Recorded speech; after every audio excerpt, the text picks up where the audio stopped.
Hello everyone, how are you all? Today we shall begin the textbook, and it is Flamingo. It is the main textbook, and we have the first lesson,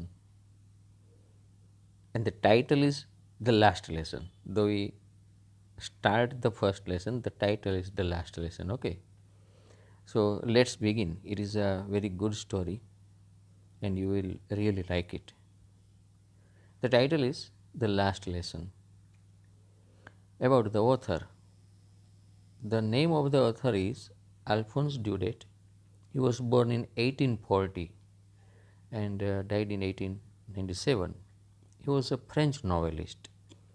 You know what is the meaning of a novelist? Novelist is the person who writes novels. The person who writes novels. And he was a short story writer also. The last lesson is set in the days of the Franco Prussian War, which commenced in 1870 and ended in 1871, in which France was defeated by Prussia, led by Bismarck. Uh, Let me translate in English, in Gujarati also, so that you can understand it very well. આ last lesson છે ને એની જે story છે Franco પ્રશિયન war 1870માં શરૂ થઈ 1871માં એ પૂરી થઈ. એમાં France was defeated by પ્રશિયન. પ્રશિયાએ છે ને એ ફ્રાન્સને ત્યાં હરાવી દીધું હતું અને એ વખતે પ્રશિયાનો જે લીડર હતો એ બિસ્માર્ક હતો. Prussia then consisted of what now are the nations of French districts. Something has been missed here. પ્રશિયા જે છે ને અત્યારે જે નેશન્સ છે એમાં એક જર્મની છે,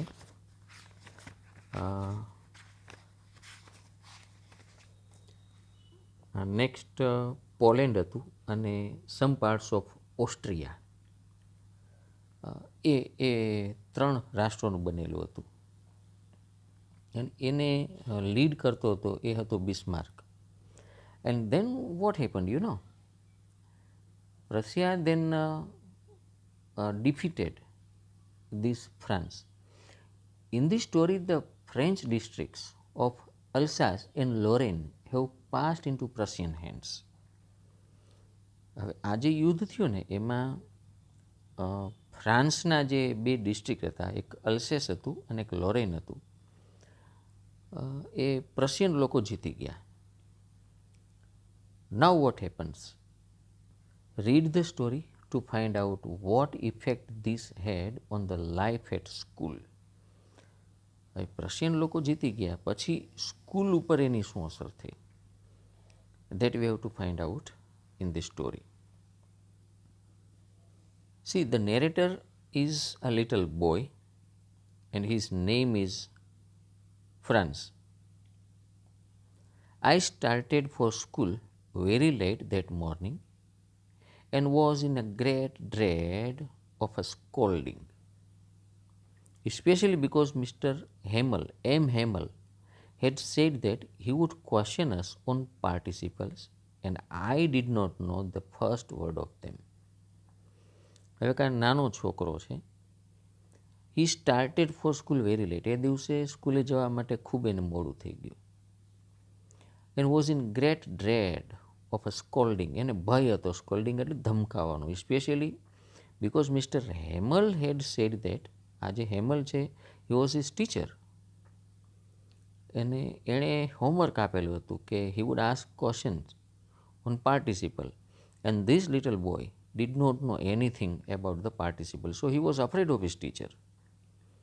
For a moment I thought of running away and spending the day out of doors. એણે શું વિચાર્યું કે ચાલો હું સ્કૂલે નથી જાઉં, એને બદલે હું ક્યાં જાઉં, ઘરની બહાર જતો રહું. It was so warm, so bright, and the day was very warm. The day was very bright. The birds were chirping at the edge of the woods. એટલે એને મન શું થતું હતું કે હું જંગલમાં જતો રહું. શું કામે જંગલની બાઉન્ડ્રી પાસે જે વૃક્ષો હતા એમાં ધ બર્ડ્સ વર ચીર્પિંગ, પક્ષીઓ ગીત ગાઈ રહ્યા હતા. And in the open field, field એટલે અહીંયા ground, back of the sawmill, the Prussian soldiers were drilling. Sawmill તમને ખબર છે લાકડાનું મિલ હોય એક, તમને એના મેં પિક્ચર્સ લીધેલા છે, હું બતાવું. આ જે છે ને આ સોમિલ છે. અહીંયા આ જે લાકડા હોય છે એને કાપવામાં આવે અને એની પટ્ટીઓ બનાવવામાં આવતી હોય છે, એટલે આ સોમિલ હોય છે. એટલે સોમિલની પાછળ પ્રશિયન આર્મી છે ને ડ્રિલિંગ કરી રહ્યું હતું. Drilling, you understand what is drilling? એને લશ્કરી તાલીમ જે આપતા હોય, left right, it is called drilling. એટલે પ્રશિયન સોલ્જર્સ જે ડ્રિલિંગ કરતા હતા, આ નાના છોકરાને એવું લાગે છે કે it was more rewardsome to watch them drilling rather than to sit in the class and study French and all the things. It was all much more tempting. Tempting એટલે એ લલચામણું એને લાગતું હતું, એને લાલચ થતી હતી. Then the rules for participants. હવે it is very natural for little boys. They would prefer playing outside rather than to sit in the class and learn something in the name of grammar. હવે નાના નાના છોકરાઓ એને તો આ પાર્ટિસિપલ્સના આ બધા રૂલ્સ ભણવાને બદલે એને તો શું ગમે, ભાઈ જંગલમાં જાય, પક્ષીઓને જોવે, સૈનિકો ડ્રિલિંગ કરતા હોય એ જોવે.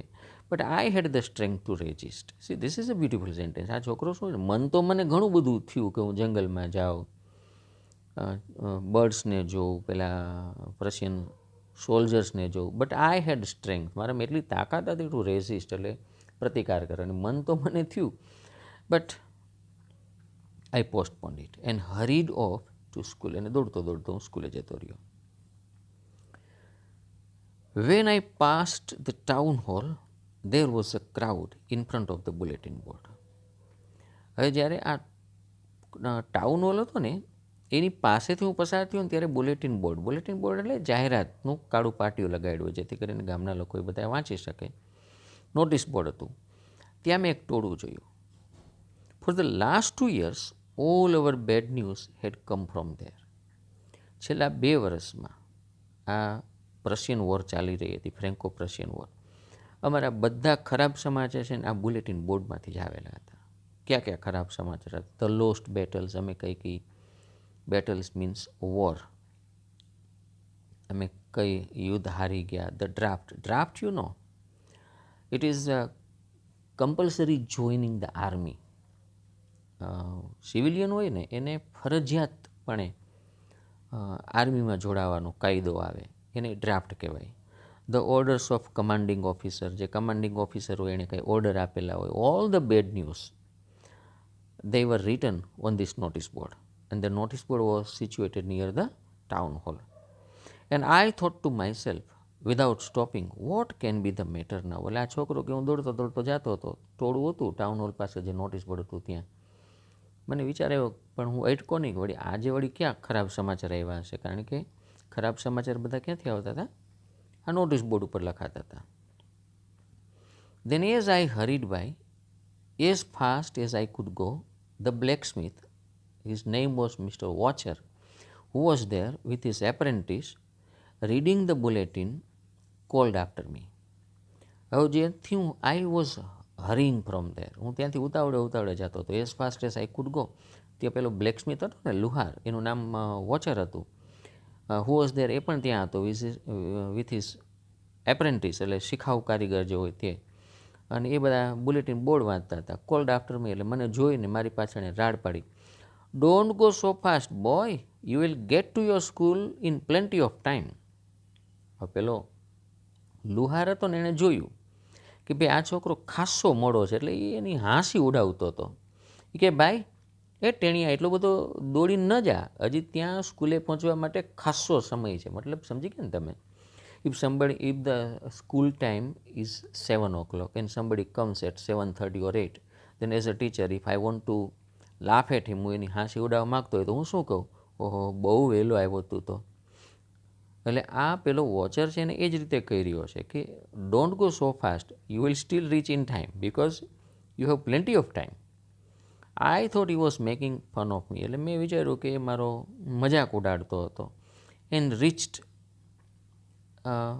તોય હું ફટાફટ સ્કૂલે પહોંચી ગયો. અને એમ હેમલ્સ and reached M. Hammel's little garden all out of breath. એટલે હાંફતા હાંફતા મિસ્ટર હેમલનો જે નાનો એવો બગીચો હતો ત્યાં હું પહોંચી ગયો. Usually, when school began, there was great bustle. Bustle, you understand? Activities and excitement, કોલાહલ, શોર બકોર જે થતો હોય એને બસલ કહેવાય. મોટે ભાગે જ્યારે સ્કૂલ શરૂ થતી ને ત્યારે ખૂબ કોલાહલ હોય. Which could be heard out in the street. અને એટલો કોલાહલ હોય તમે સ્કૂલની બહાર જે શેરી હોય ને ત્યાં ઊભા હો ને એ પણ અવાજ ત્યાં you can easily listen to it. The opening and closing of desk. એટલે કયા કયા પ્રકારના આ એક્સાઇટમેન્ટના કોલાહલ શોર બકોર હોય તો opening and closing of desk, ડેસ્કના જે ખાના હોય ટેબલના એ કોઈ ખોલતું હોય કોઈ બંધ થતું હોય. લેસન્સ રિપીટેડ ઇન યુનિઝન, એક સાથે લેસન્સ રિપીટ થતા હોય ને when we started learning A for apple, B for banana, C for cat, કેમ બધા એક સાથે ગાતા હોય.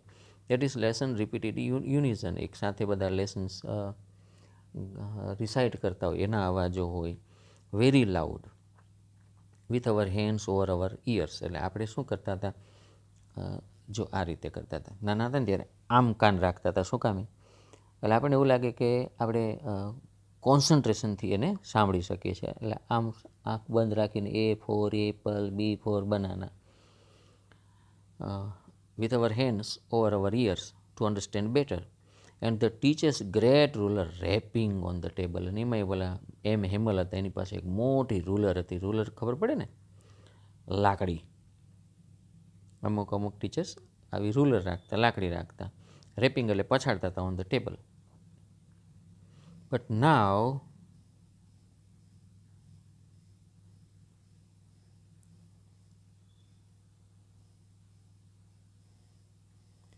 It was all so steel. પણ અત્યારે આ એકદમ બધું સ્ટીલ એટલે એકદમ શાંત હતું. સ્ટીલ મતલબ peaceful.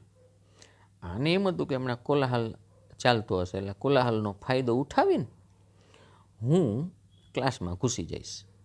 I had counted on the કમોશન.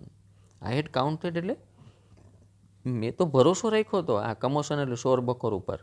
કારણ કે એને એમ હતું કે આ બધાય બગડા જેટી બોલાવતા હશે ને એમાં હું શાંતિથી ચૂપકી દીથી ક્લાસમાં ઘૂસી જઈશ. આઈ હેડ કાઉન્ટેડ, મેં મનમાં વિચારેલું હતું ઓન ધ કમોશન, શોર બકોર, to get to my desk without being seen. અને હું મને કોઈ જોશે નહીં અને હું મારા ડેસ્ક ઉપર જતો રહીશ. But of course that day everything had to be as quiet as Sunday morning. રવિવાર સવારે સ્કૂલ ન હોય કેવી શાંતિ હોય, એવી શાંતિ આજે સ્કૂલના આ ક્લાસમાં હતી. Through the window I so my classmates already in their places, and M. Hamel walking up and down with his terrible iron ruler under his arm. ક્લાસની બારીમાંથી મેં જોયું બધા ક્લાસમેટ્સ ઓલરેડી પોતપોતાના ડેસ્ક ઉપર ગોઠવાઈ ગયા છે અને અમારો ટીચર એમ હેમલ આ પેલી ભયાનક લાકડી જે હતી, અરે આયરન રૂલર હતી, લોખંડની લાકડી હતી, લોખંડની આ રૂલર હતી, એ પોતાના આર્મ નીચે દબાવીને ફરતા હતા, ક્લાસમાં આટા મારતા હતા. I had to open the door and go in before everybody. હવે આપણો પ્લાન શું હતો? શોર બકોર થતો હશે તો આરામથી કોઈને ખબર નહીં પડે એમ મારી ડેસ્ક ઉપર જતો રહીશ, પણ હવે એવું કંઈ શક્ય નથી. I had to open the door and go in before everybody. You can imagine how blushed and how frightened I was. હવે તમે કલ્પના કરી શકો છો કેવી શરમ આવે અને કેટલો ડર લાગે. શરમ છે નહીં, આ બધા છોકરાઓ હમણાં કહેશે કે આવ્યો બહુ ટાઈમે આવ્યો, અને બીક ઓબ્વિયસલી એમ હેમલની હતી. But nothing happened. પણ આજે કંઈ થયું નહીં. M Hamel saw me and said very kindly, go to your place quickly little Frantz. એટલે આજ તો કંઈક જુદું થઈ ગયું. આને બીક હતી શું? હમણાં પડશે પેલી લોખંડની રૂલર, અથવા તો બીજા છોકરાઓ એની હાંસી ઉડાવશે. But nothing of that sort happened. Instead mister Hamel showed kindness and he said very kindly, go to your place little Franz, we were beginning without you. I jumped over the bench and sat down at my desk. Not till then, when I had got a little over my fright, then I did see that our teacher had on his beautiful green coat, his frill shirt, and little black silk cap, all embroidered, that he never worn on inspection and price days. જ્યારે પેલા એ માયાળો ત્યાંથી કીધું ને, જા ભાઈ તારી જગ્યા ઉપર બેસી જાઉં, હું તો કૂદકો મારી બેન્ચ ઉપર બેસી ગયો. જરાક મારા ભય, I had got a little over my fright, એટલે ભય મારો દૂર થોડોક થયો ને ત્યારે મેં જોયું કે એમ હેમલ છે ને સુંદર મજાનો ગ્રીન કલરનો કોટ પહેરેલા હતા અને હિઝ ફ્રીલ શર્ટ, એનો જાળીદાર શર્ટ હતો. જો જાળીદાર શર્ટનો મતલબ શું છે? આ જાળીદાર શર્ટ છે. જો આ એ જમાનામાં કદાચ એવું પહેરતા હશે. અને એક એણે સિલ્કની કેપ પહેરેલી હતી, પણ આ 3 કોર્નર્ડ કેપ એણે પહેરેલી હતી. હમણાં આનું પણ વર્ણન આવશે. આ 3 કોર્નર્ડ કેપ એણે પહેરેલી હતી.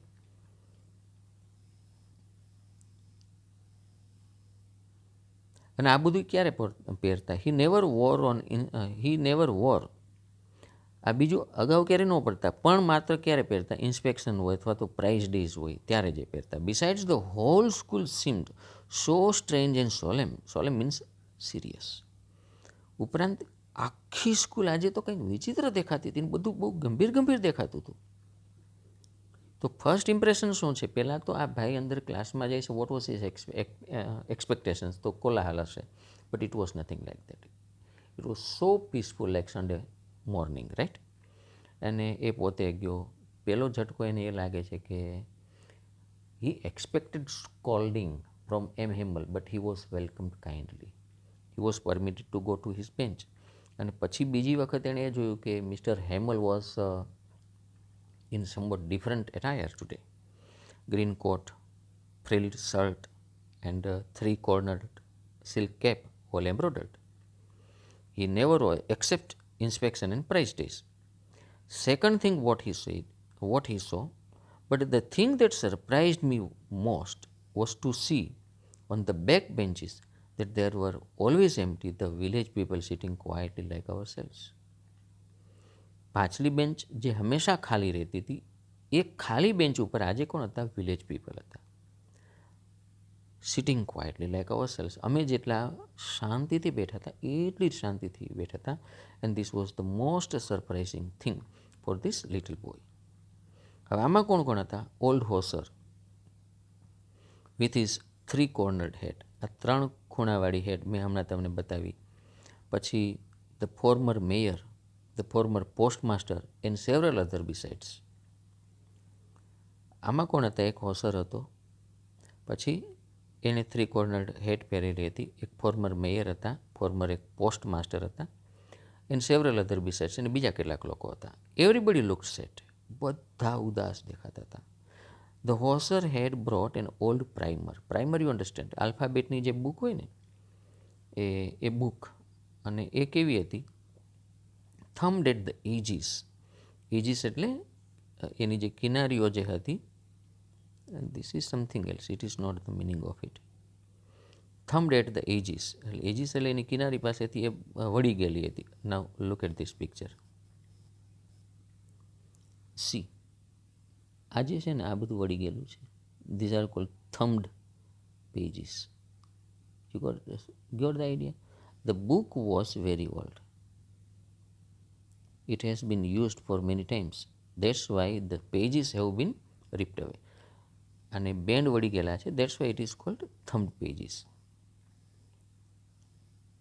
પેલો જે હોસર હતો એ આવી એક આલ્ફાબેટની બુક લઈ આવ્યો હતો, પણ એ ખૂબ જૂની હતી, એના પેજીસ વળી ગયેલા હતા. And he had held it open on his knees. એટલે ગોઠણ ઉપર એ બુક એણે પોતે મૂકેલી હતી ખુલ્લી, with his great spectacles lying across the pages. અને મોટા મોટા એના ચશ્મા આ ચોપડી ઉપર પડેલા હતા.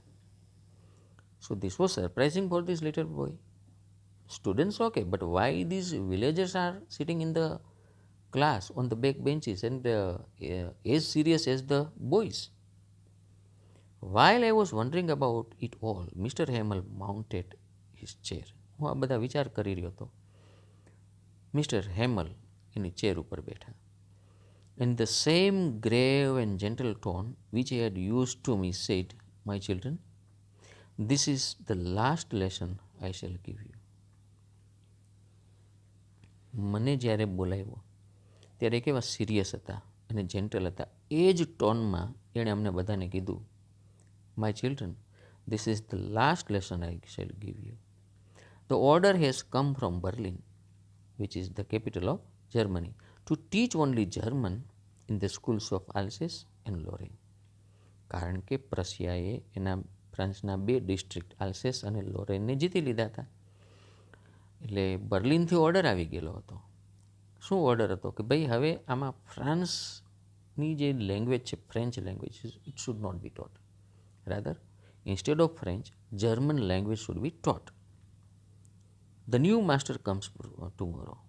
એમ હેમલ કહે છે કે તમારા જર્મનીના ટીચર આવતીકાલે આવશે.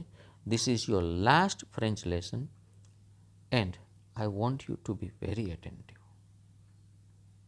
હું ઈચ્છું છું તમે બધા ખૂબ ધ્યાનથી શીખો. What a thunder clap these words were to me. Thunder clap કેટલી મોટી! આ થંડર ક્લેપનો મતલબ થાય આઘાત. આ તો મારા માટે ખૂબ મોટો આઘાત હતો. ઓ ધ રેચીસ, અહીંયા પાપી અથવા તો બિચારા. ઓ ધ રેચીસ, અરે ઓલા બિચારા લોકો જે પેલા ક્યાં હતા, ટાઉન હોલ પાસે બુલેટિન બોર્ડ વાંચતા હતા, એના માટે કહે છે આ France.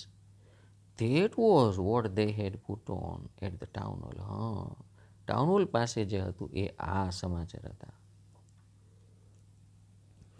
My last lesson.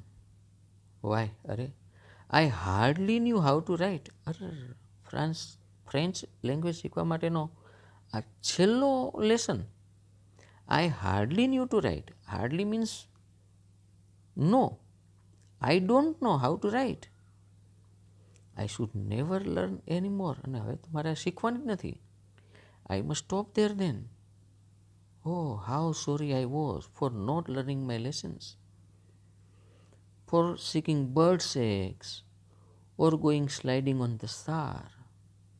My books that had seemed such a nuisance a while ago, so heavy to carry, my grammar and my history of the saints were all friends now, that I couldn't give up.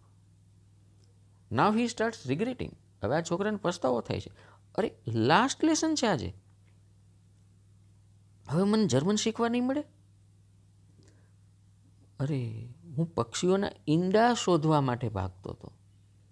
બહુ ખરાબ કામ કર્યું મેં. અને sliding કરતો હતો સાર ઉપર. સાર is the name of the river there, you understand. જો એનો પોઝ છે મારી પાસે. ધીસ ઇઝ સાર. અને આ જે વિસ્તાર છે અહીંથી હું લપસતો હતો કે આ વિસ્તારમાં સ્લાઇડિંગ કરતો હતો. અરે આજે લાસ્ટ લેસન, મેં મારો સમય આમાં વિતાવેલો છે. My books that had seemed such a nuisance a while ago. થોડા સમય પહેલાં મારી આ બુક છે મને રદી લાગતી હતી. It seem to me a nuisance, so heavy to carry. અને આ એક ભાર લાગતો હતો. It was kind of burden for me. My grammar, my history of the saints were old friends now. હવે ખબર પડી કે આ ભવિષ્યમાં હવે ક્યારેય શીખવા નથી મળવાનું. I started developing love four it. My old friends એટલે I started developing love for it, that I cannot give up.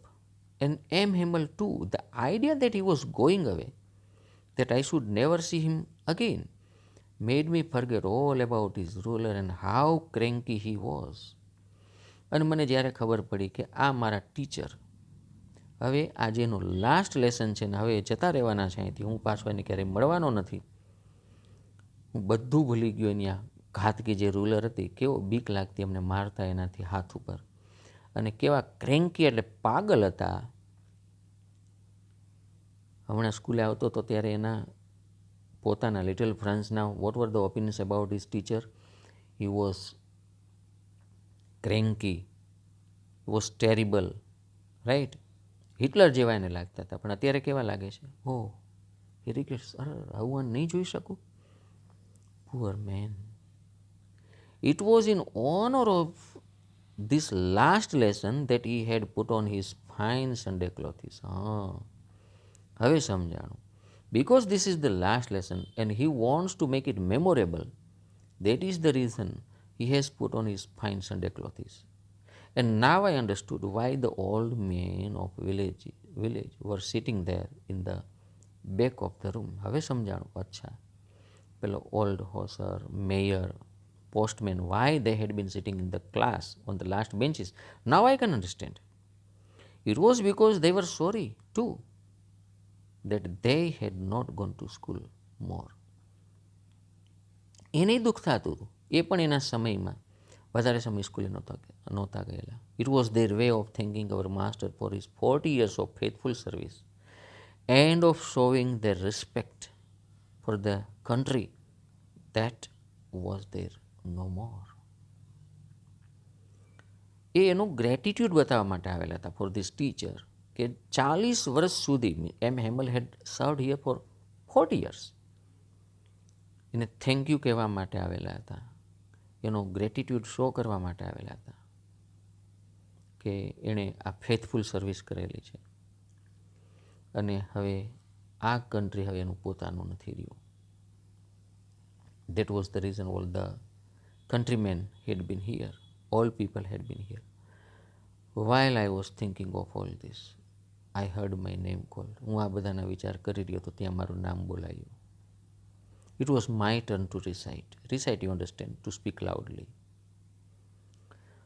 What would I not have given to be able to say the dreadful rule for the participle, although very loud and clear, without one mistake?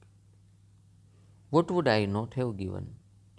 શું થશે હું નહીં કહું any dreadful rule of participle, very loud, clear, without one mistake, but I got mixed up on the first words and stood there, holding on to my desk, my heart beating, and not daring to look up. આ ભાઈ ઊભો થયો, જેવું નામ બોલાયેલું France, આ ભાઈ ઊભો થયો. મનમાં વિચાર આવે છે, એક શબ્દ પણ મન નહીં આવડે બોલતા તો શું થશે. પોતે હાથથી ડેસ્કને પકડી રાખે છે. ઊંચું જોવાની હિંમત નથી થતી. His heart is also beating. Clearly it was visible to the teacher, Mr. Hamel, that this little boy does not know anything in the name of any rule of participle. He said something to this little boy. I heard M. Hamel say to me, I won't scold you, little Franz. આજે હું તને ધમકાવાનો નથી. You must feel bad enough. અને આજે આમે તને ખૂબ દુઃખ તો લાગતું હશે, because this is your last lecture of French language. See how it is. અને જો આ ઘટનાઓ કેવી બને છે. Every day we have said to ourselves, wow, I have plenty of time, I will learn it tomorrow.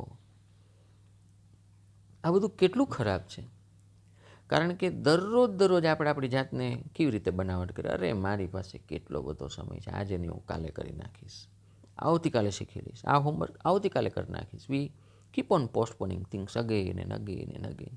And now you see where we have come out. અને જો હવે આપણે ક્યાં પહોંચ્યા છીએ. That is the great trouble with Alsace.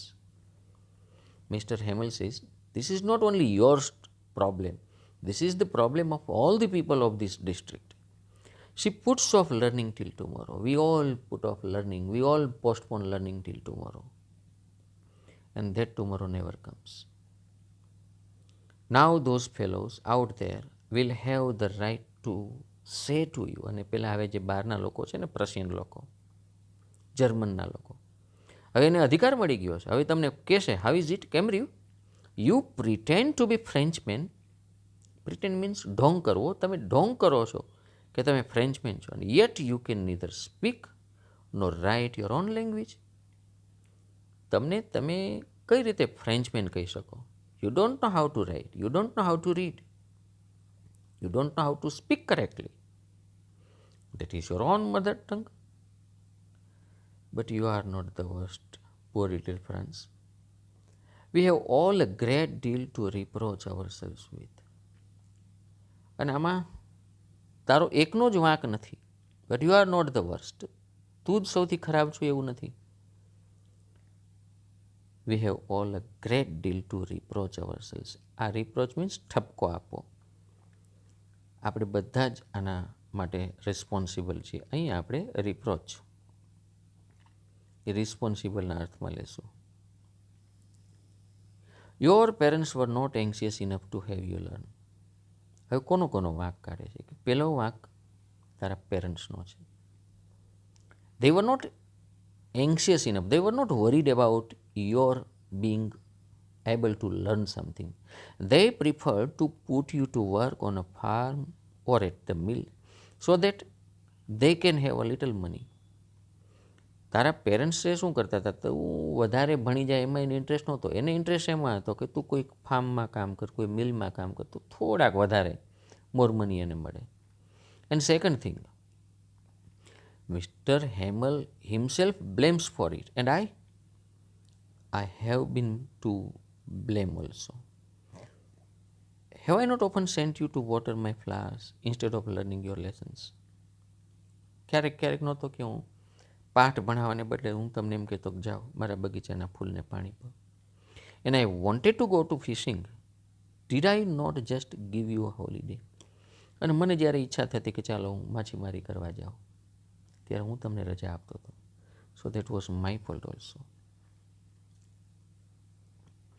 So this poor man is worried and he is regretting so whatsoever has happened in past. Then from one thing to another, Mr. Hamel went on to talk of the French language. એક વાતથી બીજી વાતથી ત્રીજી વાત કરતાં mister Hemal જે હતા, Hemal, he started talking about the French language, saying that it was the most beautiful language in the world, the clearest, the most logical, that we must guard it among us and never forget it, because when a people of a nation are enslaved, as long as they hold fast to their language, it is as if they had a key to their prison. Mister Hamel જાતની વાતો કરતાં French લેંગ્વેજની વાતો કરે છે અને એના માટે શું કહે છે? It is the most clearest and most logical language in the world. And he also says that we must guard it among us. આપણે આપણી આ જે લેંગ્વેજ છે, આપણી જે ભાષા છે, આપણે એનું રક્ષણ કરવું જોઈએ. And never forget it. We should not forget our mother tongue. Why? Because when a people of a nation are enslaved, કોઈ રાષ્ટ્રના લોકો, you understand what is a people? A people means people of a nation.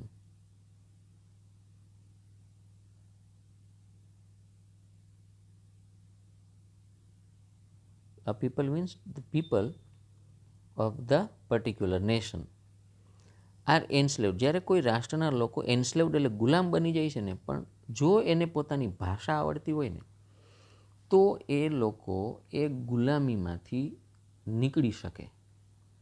એ એવું કહે છે કે જો તમે તમારી માતૃભાષાથી વિખૂટા પડી ગયા તો તમે ગુલામ બની જશો.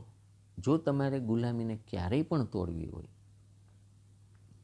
તો તમારે તમારી માતૃભાષાથી જુદું પડવાનું નથી. As long as they hold fast to their language, it is as if they had the key to their prison. પોતે જેલમાં પૂરાઈ ગયા તો જેલની તાળાની ચાવી પોતાની પાસે છે એમ સમજવું. Then he opened a grammar and read us our lesson. પછી એણે ગ્રામરની બુક ખોલી અને મારું લેસન એણે વાંચ્યું. I was amazed to see, અને મને તો આશ્ચર્ય થયું જોઈને, how well I understood it. આજે તો કેટલી સારી રીતે હું આ સમજી ગયો.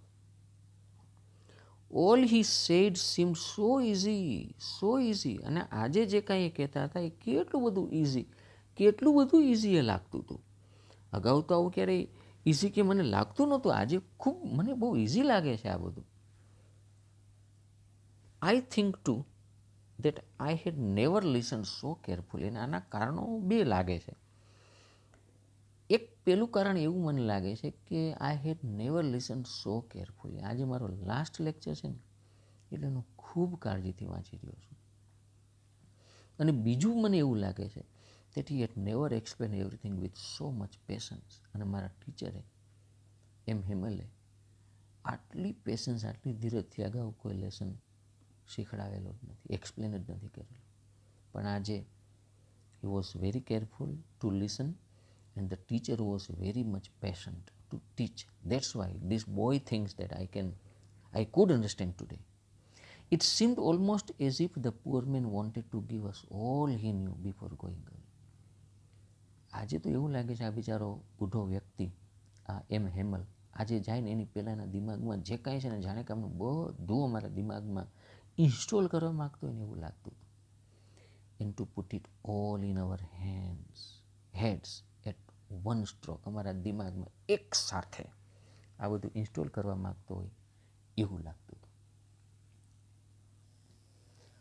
After the grammar we had lesson in writing. Grammar પછી રાઇટિંગનો લેસન આવ્યો. That day M Hamel had new copies for us. M Hamel અમારા માટે નવા કાગળિયાઓ લઈને આવેલા હતા. Written in a beautiful round handwriting. France Alsace. સુંદર મજાના હેન્ડરાઇટિંગમાં ફ્રાન્સ આલ્સેસ એવું લખેલા કાગળિયાઓ લઈ આવ્યા હતા, જેથી કરીને એણે આ બધા છોકરાઓને આપે અને છોકરાઓ એ બધાને ઘૂંટે, એની કોપી કરે. They look like little flags floating everywhere in the classroom.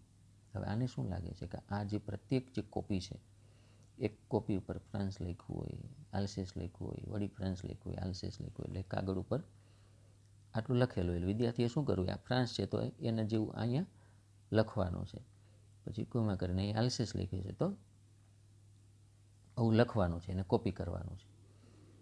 એટલે આવું આખું કાગળિયામાં આપેલું હતું. દે લુક લાઇક લિટલ ફ્લેક્સ. અને આ જે કાગળિયાઓ હતા એ નાના નાના ફ્લેક્સ જેવા લાગતા હતા. Floating everywhere in the classroom, hung from the rod at the top of our desk. અને એવું લાગતું હતું કે ડેસ્ક હોય એની ઉપર એ ટીંગાતા હોય, રોડ ઉપર. રોડ એટલે સળિયો. You ought to have seen how everyone set to work. અને તમે બધા જોયું હોત તો કેવું સરસ દ્રશ્ય હતું. Everyone started working on it. How quite it was, and everyone was very quite without making any kind of fuss, any kind of noise. The only sound that was coming, it was the scratching of the pens over the paper. એકમાત્ર અવાજ શું આવતો હતો? The sounds of scratching of pens over the paper. કાગળ ઉપર જે લખાતું હોય તો કેવો અવાજ આવતો એવો હતો. Once some beetles flew in. આમ બધા કામ કરતા હતા. એક વખત કેટલાક બીટલ્સ અંદર આવ્યા. But nobody paid any attention to them. કોઈએ કંઈ ધ્યાન ના આપ્યું. Not even the littlest one. થોડું કંઈ ધ્યાન ના આપ્યું. Who worked right on tracing their fish hooks as if it was French too. એવી રીતે બધા કામ કરે છે જેવી રીતે ફિશ હુક ઉપર આપણે બધા કામ કરતા હોય, જાણે કે એ પણ ફ્રેન્ચ હોય. હવે તમને આ બીટલ શું છે તમને બતાવું. I have taken some pictures of it. These are beetles. આ જે બધા છે ને આ બીટલ્સ એટલે જીવડાઓ ક્લાસમાં એવા જનરલી શું થાય, ટીચર ભણાવતા ને આવું કોઈ જીવડું આવે તો ક્લાસમાં આપણે બધા હો કરીને ભાગીએ, બિકોઝ કંઈક આપણે ડરતા હોય ને કંઈક આપણે તમાશો કરવા માગતા હોય. પણ આજે એવું કંઈ થયું નથી.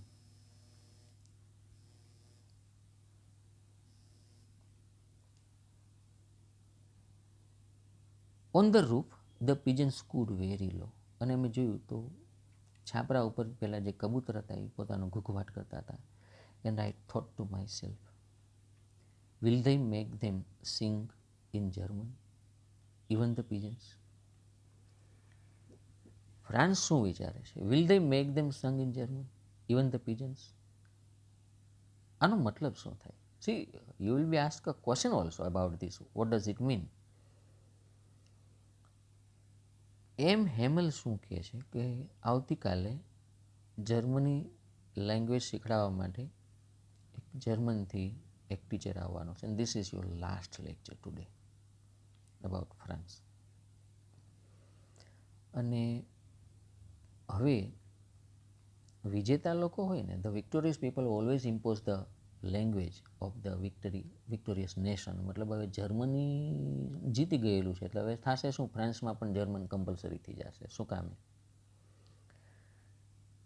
લોકોની માતૃભાષા તમે છીનવી લ્યો ને એટલે એના જે ઓરિજિનલ કલ્ચર હોય, સંસ્કાર હોય, ઓરિજિનલ ટ્રેડિશન્સ હોય, પીપલ સ્ટાર્ટ ફોરગેટિંગ ઇટ. લોકો ભૂલવા લાગે છે.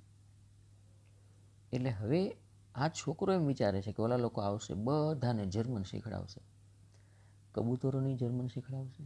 મતલબ how far they would go, કેટલોક અત્યાચાર એ લોકો કરશે to snatch away our culture from us, our tradition from us. આપણને આપણી સંસ્કૃતિ, આપણી પરંપરાઓ, આપણા સંસ્કારો ભૂલવા માટે કેટલો પ્રયત્ન કરશે. આ કબૂતરોની ફ્રેન્ચ લેંગ્વેજમાં ઘૂઘવાટા કરતા શીખડાવશે કે શું? સો ધીસ ઇઝ અ સ્ટાયર, આ કટાક્ષ છે. Whenever I looked up from my writing, I saw M. Himmel sitting motionless in his chair and gazing first at one thing, then at another, as if he wanted to fix in his mind just how everything looked in that little classroom, schoolroom. લખતા લખતા જ્યારે હું ઉપર જોતો ને ત્યારે હું જોતો તો મિસ્ટર હેમલ હતા એ હૈલા ચેલા વગર ખુરશી ઉપર બેઠા હતા. એક એક વસ્તુનું જાણે કે સ્કેનિંગ કરી રહ્યા હતા. એક વસ્તુને જુએ એકદમ સ્કેનિંગ કરે, પછી બીજી વસ્તુને સ્કેનિંગ કરે. એના દિમાગમાં જાણે કે બધું યાદ કરી લેવા માગતા હતા નાના એવા સ્કૂલના રૂમમાં જે કંઈ હતું એને. Fancy. For 40 years he had been there in the same place. It seems me a bit strange. Fancy, strange. He had been here for 40 years at the same place, with the same garden outside the window and his class in front of him, just like that. Strange છે. અત્યાર સુધી આ બધું એણે જોયું છે છતાંય કેમ જોવા માગે છે? ઓનલી ફેર શું પડ્યો છે? Only the desk and benches had been worn smooth. આ ડેસ્ક અને જે બેન્ચીસ હતી એ સ્મૂધ થઈ ગઈ છે. વોલનટ ટ્રીસ, અખરોટના જે વૃક્ષો હતા in the garden were taller. આવ્યા ત્યારે વૃક્ષો નાના હતા. Now after some time, after 40 years, હવે વૃક્ષો થોડાક ઊંચા થઈ ગયા છે. The hop vine that he had planted himself twined about the windows to the roof. અને હોપવાઇન જે છે એણે જે પોતે જ પ્લાન્ટ કરેલી હતી, વાવેલી હતી, હવે એ બારીઓથી છાપરા તરફ જતી રહી છે. આ હોપવાઇન તમને હું બતાવું.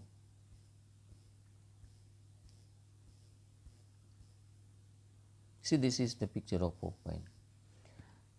આ એણે અહીંયા પહેલાં પ્લાન્ટ કરેલી હોય, right, at this portion.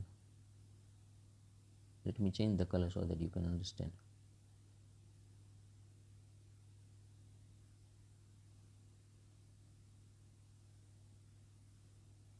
At this place. અહીંયા પ્લાન્ટ કરેલી હોય, રાઈટ. હવે અત્યારે શું છે એ આ વિન્ડોથી ઉપર આનું રૂફ હતું ને ત્યાં સુધી પહોંચી ગયેલી છે. એટલે he wants to say that the class has not changed, but what is the strange thing that he has been looking and scanning? Why he does so? આવું એ શું કામે કરી રહ્યા છે? કારણ કે બહુ ફેર તો નથી, સિવાય કે જો બેન્ચીસ છે એ થોડી ઘણી ઘસાઈ ગયેલી છે, અખરોટના વૃક્ષો છે થોડા મોટા થઈ ગયેલા છે, અને પેલી જે હોપવાઇન જે છે એ પોતે જ એણે વાવેલી હતી બારીથી, હવે એ છાપરા સુધી જતી રહી છે. How it must have broken his heart to leave it all, poor man. To hear his sister moving about in his room above, packing their trunks, for they must leave the country next day. આ વિચારે છે આ બધું છોડતા એને કેટલું દુઃખ થતું હશે. એની નજર સામે એણે બેન્ચને ઘસાતા જોયેલી છે, નજર સામે ઝાડવાઓને વધતા જોયેલા છે, નજર સામે હોપવાઇન બારીથી છાપરા સુધી જતા જોયેલી છે. He must be very sad to leave is this all. અને એના બેન હતા એ ઉપરના રૂમમાં બધા પેકિંગ કરતા હતા, એટલે ટ્રંકનો અવાજ આવતો હતો. Because he had to leave this country the next, because he was not allowed to stay here in France. But he had the courage to hear every lesson to the very last. After the writing, we had a lesson in history. Writing કરાયો પછી ઇતિહાસનો એક પાઠ લીધો. And then babies chanted their ba, be, bi, bo, bu. Down there at the back of the room, old Hosser had put on his spectacles and holding his primer in both hands, spelled the letters with them. You could see that he too was crying. His voice trembled with emotions, and it was so funny to hear him that we all wanted to laugh and cry. Ah, how well I remember it, the last lesson. જેમ જેમ લેસનનો આ દિવસનો અંત આવતો તો old હોસર છે એ એવી રીતે રડવાનું એને શરૂ કર્યું લાઉડલી કે ક્યારેક હસતો હોય એવું લાગે, ક્યારેક રડતા હોય એવું લાગે. અમને બધાને હસવું પણ આવતું હતું ને રડવું પણ આવતું હતું. And I remember it very much. Last lesson. All at once the church clock struck 12 અને ચર્ચનો જે બેલ હતો 12 વાગ્યા. Then the Angelus. Angelus you understand, આ એંગ્લસ છે it is the church bell. એ વાગે ને ત્યાર પછી પ્રેયર શરૂ કરવાની હોય. એંગ્લસ વાગી. And the same moment the trumpets of Prussians returning from drills sounded under our window. ચર્ચનો બેલ વાગ્યો, ચર્ચની ઘંટડી વાગી અને એ જ વખતે પ્રશિયન સોલ્જર્સ જે હતા they were drilling, right? They came back. So the sound of their trumpets is also heard under the window. M. Hamel stood up, very pale. He was very sad now in his chair. I never saw him look so tall, so tall. અને મેં જોયા ત્યારે પહેલી વખત મેં એને ધ્યાનથી જોયા. આટલા ઊંચાઈ મને ક્યારેય નહોતા લાગ્યા. Tall in stature also. એનું કદ પણ ઊંચું હતું and is moral also. My friends, he said, I but something choked up. એ બોલતા હતા મિત્રો, આઈ પણ ગળામાં કંઈ ડૂમો ભરાઈ ગયો. He could not go on. એ આગળ ના બોલી શક્યા. Then he turn to the blackboard. એ બ્લેકબોર્ડ તરફ ફર્યા. ટુક અ પીસ ઓફ ચોકનો એક ટુકડો હાથમાં લીધો and bearing on with all his might. બધી એની તાકાત ભેગી કરીને he wrote as large as he could. જેટલું મોટેથી લખી શકાતું હતું એટલું એણે મોટેથી લખ્યું. વિવા લા ફ્રાન્સ. વિવા લા France means long live France. આ ફ્રેન્ચ છે, આ એનું ઇંગ્લિશ ટ્રાન્સલેશન છે. Then he stopped and leaned his head against the wall. પછી અટકી ગયા આવું લખીને. દિવાલની સાથે એને માથું અડાડી રાખ્યું, ઝૂકેલા રહ્યા. And without speaking a word, he made a gesture to us with his hand. School is dismissed. You may go. કંઈ બોલી ન શક્યા અને માથું આ રીતે બ્લેકબોર્ડની સાથે રાખી દીધું અને હાથથી એણે ઈશારો કરીને પાછળ હાથ રાખીને એણે ઈશારો કર્યો કે school is dismissed, you can go. So this was a very sad story, right? Now I request you open your textbook and read the story again. In the next lecture, we shall deal with how to write the answers of it. Read this lesson twice because while answering the questions, we need the very good command over the content.